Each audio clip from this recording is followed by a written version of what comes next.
Hey, you've probably been doing product research wrong. Come here, I want to show you something. If you look for a needle in a haystack, it's going to take you all day. And that's what everyone's doing. So it doesn't really matter what I put in here. This is Black Box by Helium-10. We all know it, we all love it.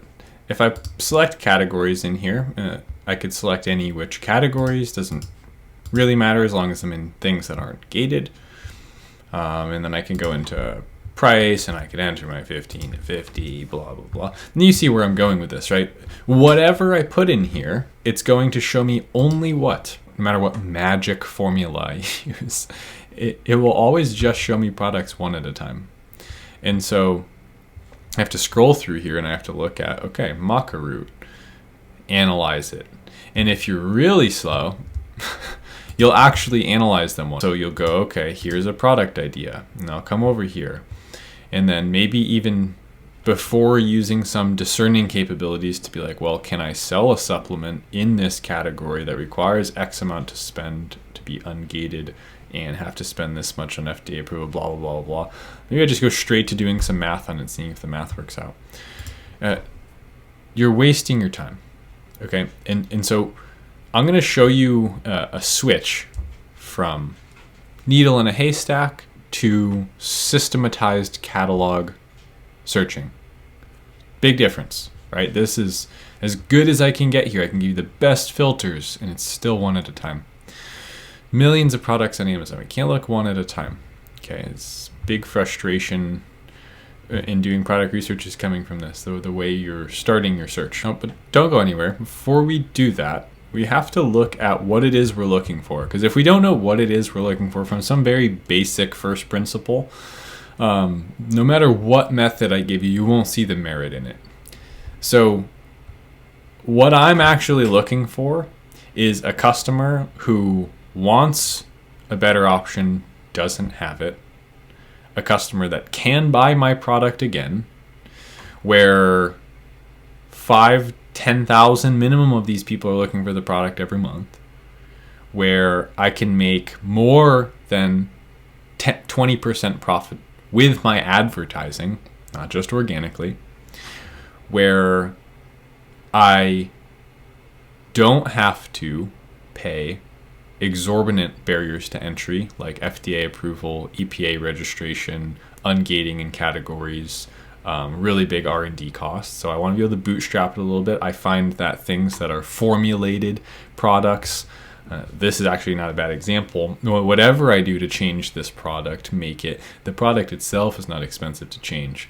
And so when I have to do things that are molded or shaped or cut out or laser etched, I'm getting it myself dug into a little bit of hole where my improvement to the product starts to cost me, the business owner, so much that as great as it is, the customers, the value cost innovation is off, right? So your innovation on value raised the perceived value, maybe $6, but you gave yourself $8 in new costs. So that system's not going to work out. So if fundamentally we just understand that what we're looking for is a relatively easy to produce product that may come in the form of a balm, something formulated, a gel, a liquid, aggregation of ingredients, a grease, you see what I'm saying? These things are already somewhat formulated, their ingredients being combined together in some way and stored in some bottle. One of the benefits, I know we're kind of going fast, you're talking about a lot of things, but you should understand these things. One of the benefits of selling those types of products is, of course, that I'm buying the packaging. So whenever I can buy the packaging, I can always outsell this person. So this person selling this particular perfume, the customer is, of course, either buying based on a referral of wanting this exact perfume, or they're liking the packaging when they see it. If I am selling, pottery tools, and this is what I'm buying a momentary piece of artwork based on a subjective design in which anyone can have their preferences. And that's true of branding and packaging too. But the way that I showcase it becomes more impactful when I can use some imaginary imagery, right? I can come up with more than just showing the product and listing. My product, the packaging itself is, boom. It is the main image, right? And so I can use that as almost like a canvas to portray to my customers what specifically, so that of course gives me an advantage, because instead of just showing another object on a screen, I'm showing my graphic design that was built to draw your attention and make you want to click on my listing. Okay, so now that we understand that, you can see how hard it is. Maybe, okay, spirulina powder starts to become a good idea. Where do we lose it is in the fee you're going to have to pay to rank that. It's going to have really high repeat purchase rate, most likely. It's kind of like a supplement, but it is a food. So you're going to incur all those kind of startup fees regarding the category and the requirements to get into there. Now let me take you through to the other method now. We're going to head over to another tool, and I'm going to show you a new way of looking at this. So we'll come into Tools, go to Magnet. And some of you may be familiar with this method if you've been here on the channel before, but I want to show you how powerful this is comparatively. It's a big lesson. So if I come over to, let's just say, I don't know, Tools and Home Improvement is fine. Okay, Tools and Home Improvement. And I come over and click on a category. Sorry, let me slow down a little bit. Then I'm going to go to best sellers on Amazon, and then I'm going to click in a category. And then the subcategories become what I start my journey on Magnet with. And so to give you kind of the general idea of what we're doing here is we want to take, instead of just one idea at a time based on some filters that we've put in that can only ever show you 200 results at a time. What I want to do is I want to start looking at 10,000 ideas at a time and just using the filters that I already know are musts to dwindle that idea down to maybe just 100 ideas. So if I can go through 10,000 ideas in the time that you go through 100, I'm going to be 1,000 times faster than you at product research. Now you can do that too. And so all you have to do is go into any category you can sell in, take the name of the subcategory and use it as your journey here, journey starting point on Magnet. And so we have like a general category and or marketplace that we're going to search through. Might get 5,000, might get 10,000 product ideas in the form of search terms by using the subcategory in Magnet. You see, once this loads here, we're just going to throw some filters into this, but I always like to see how many, so there's 9,500 filtered keywords. Those are all customer searches, right? We have to start our analyzation process with a search volume anyway, so why not start with search terms? And so I could go 1,000 minimum search volume. I can go conversion share 30%. And now what conversion share is, top ABA top 3 ASINs total conversion share, big, long, scary looking filter. All that means is that when I click on to ratchets, that conversion share says how often does someone who searches ratchets buy one of the top 1, 2, 3 organic products. So not sponsored, but 1, 2, 3 organic products. And in this case, 22% of the time after someone searches ratchets, there is a purchase made on one of these products. So it shows you that the percentage at which that's happening. So almost a form of conversion rate. It's a combined conversion rate for top 3 performance. I can use that to my advantage because a market in which someone does that at a certain interval is more likely to drive a sale than other markets who might be just shopping around, for instance. And so I could just throw 30% in there. Generally, this divided by about 4.5 gives you like a search conversion rate. So it could save you a little bit of a step there instead of going to Seller Central, looking at all the back end stuff. You just put it there. And so I could go $1.50 for PPC bids because I know that a big part of why I'm going to be able to create a successful, stable business for myself is that I have to be able to profitably buy ads for my business. And that can't be draining to me. I can't be personally funding that. It needs to be the business is making money every time we run ads. And so we're just going to put that right in there. I can't pay $3 for a click. Keep in mind that the cost per click is relative to the price that we were to have associated with this. But for the most part, that's a pretty good place to start. You won't be unsatisfied. So we went from 9,000 to 139 filtered keywords. Pretty awesome.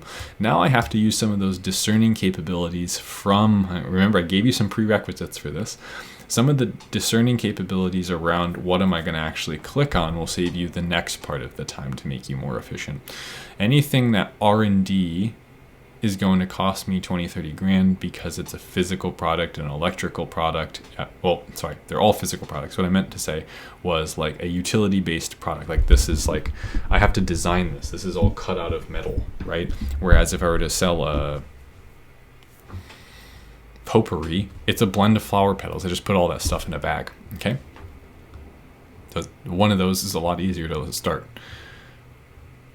So I look through here and it's not hard anymore because all I have to do is look for anything that resembles something like duster spray, okay? Duster spray. Now, oh, this is probably gated actually. Yeah, go look into that. So you have to open up your gated and dangerous products you can actually sell, have that simultaneously be part of your vetting, but we don't do that yet. And so typically, unless I know right away, if it's like a maybe list, then just put it on maybe. I have to research this one a little more to see if I can sell it. How do you do that? Go under Google. Can you sell X product on Amazon? Go to Amazon's restricted products list. Look if you can sell it. And then also, if you have Seller Central already, you can go into catalogs and try and list it and see what happens. Okay, so that's a whole page. Okay, we have 50 results, so we get 3 pages here. So I can come back up through here, look through here, and look, you can go pretty quick because it's going to stand out if you already know what you're looking for in terms of, and this takes some repetition for sure, no doubt, to be able to go fast, but go slow at first, be efficient, but know that you don't have to click on everything. That's the beautiful part of kind of setting up some of those criteria up front, and then looking. So let's see here. Pneumatic tool oil. Okay. Interesting. Tool lubricant, pneumatic tool oil. This is almost exactly what I was talking about in terms of like you're selling packaging for a product that's formulated that you can easily get into. Now this market, what's the problem here? Well, we just have really small total revenue. So there's really nowhere to go here. And so where this one starts to break down is just that search volume doesn't lead me to a big enough market, which is okay as long as the revenue is high. But in this case, both of them are low. The search volume being low and revenue being high be a symptom of the search term being wrong. When both are wrong, it means that all of these actually do just have a low number of customers buying them. So what, best case scenario, make $700 a month profit or something. It's not really worth doing this whole process for. You do that elsewhere much quicker and get a part-time job and make that. So that's not what we're going to be starting our business on. But we go through the list nonetheless. And okay, so what is this? M12 fuel. No fuel here. We've already looked through 9,500 ideas. In Air Tools, bestsellers list, now I go to appliances, then I go to building supplies, then I go to electrical, then I go to hardware. And certain categories will give us more utility-based products than the next. Maybe tools and home improvement is a great place to start, whereas like arts, crafts, and sewing, or home and kitchen, or other categories. I could have probably done a better job of starting somewhere else. But actually, I don't want you to develop a thinking pattern that way, because the whole point of this is that we want to take a lot of the thought out of this. We just want to go to categories we know we can sell in and create a systemized approach, going through the best sellers, and then going into subcategories, using subcategories in Magnet to then pull out all of the search terms of the market and apply a very specific set of filters to get our list lower so that we can just keep looking at, okay, crush 10,000 to 100, crush 10,000 to 100, crush 10,000 to 100, so you don't waste your time, and then you can use all of that extra time on actually getting more solid ideas instead of just feeling completely lost everywhere. So give this method a try. It has yielded good results for my students. I do offer one-on-one coaching. It'll be a link on the screen for my Patreon, actually. And this is one of the top tips that we go over. Seriously, free gem here for you. And this product research method is completely killer. So I'm sure you're going to be happy with it. Let me know how you get along using it down below, and I'll see you in the next video. Thanks so much. Later.